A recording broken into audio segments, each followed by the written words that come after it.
world of hip-hop has always been a battleground for lyrical sparring, where artists clash through clever wordplay, sharp disses, and boasts about their success. Rap beefs are as old as the genre itself, with rivalries like Tupac versus Biggie or Jay-Z versus Nas defining eras of music history. These feuds have typically centered on artistic dominance, personal slights, or professional jealousies, but in recent years, the boundaries of what's fair game in these conflicts have shifted dramatically. One of the most disturbing trends is the inclusion of children, innocent bystanders who have no stake in their parents' rivalries, into the crossfire. The ongoing feud between Cardi B and Nicki Minaj, two of hip-hop's biggest stars, has reached a new low, with both artists dragging each other's children into their public spat. This escalation has sparked a broader conversation about when and why rap beefs started targeting kids, and what it means for the genre, the artists, and the families caught in the middle. The Cardi B and Nicki Minaj feud is one of the most high-profile rivalries in modern music. Both women are titans in the industry, with massive fan bases, chart-topping hits, and larger-than-life personas. Their tension has simmered for years, fueled by perceived slights, competitive instincts, and the pressure of being women in a male-dominated industry. But their latest clash, sparked by the release of Cardi B's new album, has taken the feud to a darker, more personal level. What began as a dispute over album sales and professional credibility spiraled into a vicious exchange of insults targeting each other's families, including their young children. The question is, when did it become acceptable to drag kids into these battles, and why are two of the biggest names in rap resorting to such tactics? The current chapter of this feud reportedly began when Nicki Minaj took to social media to question the legitimacy of Cardi B's album sales.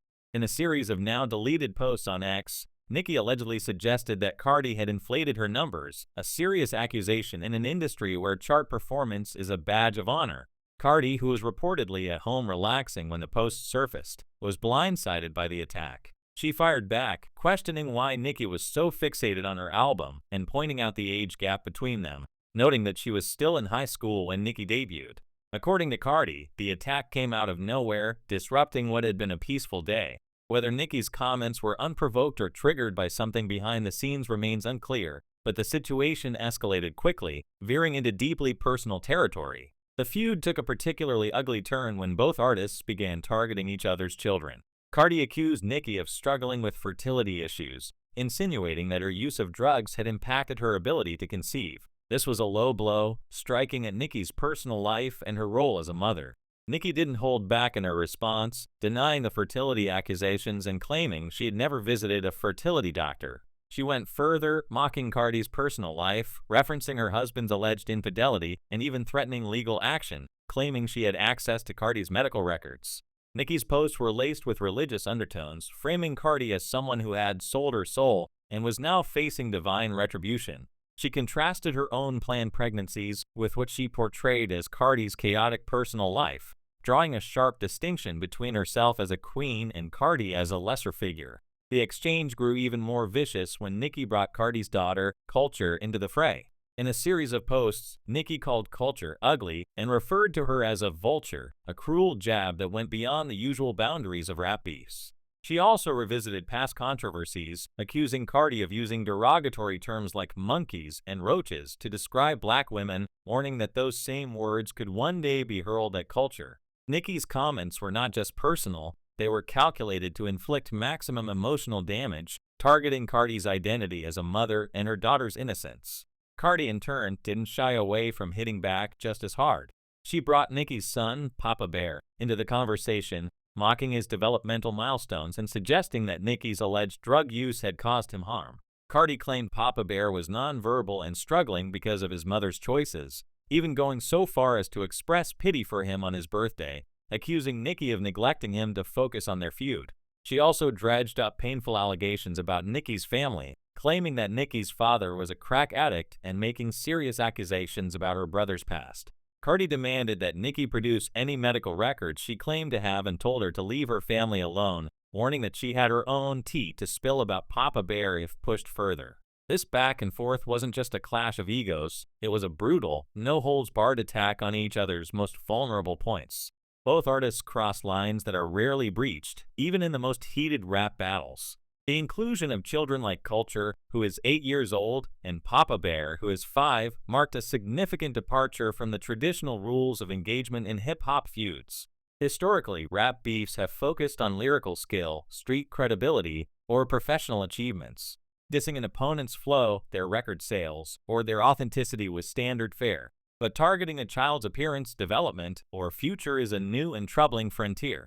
So, when did this trend of dragging children into rap beefs begin? While the Cardi-Nicki feud is one of the most prominent examples, it's not the first time kids have been caught in the crossfire. The roots of this shift can be traced back to the increasing personalization of rap feuds in the social media era. Platforms like X have made it easier for artists to air their grievances in real time, often without the filter of a studio or a publicist. What might have once been a carefully crafted diss track is now a series of impulsive, unfiltered posts that can escalate quickly. The accessibility of social media has also blurred the lines between public and private, making personal details about an artist's life, including their family, more readily available to rivals and fans alike. One notable precursor to this trend was the 2016 feud between Kanye West and Wiz Khalifa, where Kanye took shots at Wiz's son, Sebastian, implying that Wiz was an absentee father. The comment was widely criticized, and Kanye later apologized, but it set a precedent for bringing children into the mix. Similarly, in the 2018 feud between Pusha T and Drake, Pusha revealed that Drake had a son, Adonis, whom he had not yet publicly acknowledged. While Pusha's diss track, The Story of Adidon, focused more on Drake's secrecy than the child himself, it still brought a young boy into a high-stakes rap battle, raising questions about where the line should be drawn. The Cardi-Nicki feud, however, takes this trend to a new extreme. By directly attacking each other's children, mocking their appearance, development, and even their future prospects, these artists have ventured into territory that feels not just personal but cruel. Culture and Papa Bear are not just collateral damage. They've become pawns in a game of one-upmanship, used to inflict the deepest possible wounds on their mothers. This raises a troubling question. At what point did it become acceptable to target children, who have no agency in these conflicts, as a way to score points in a rap beef? The implications of this feud go beyond the immediate drama. Both Culture and Papa Bear are at ages where they could be affected by the public nature of their mother's attacks. Culture, at 8, is old enough to be in school, where classmates or their older siblings might have access to social media.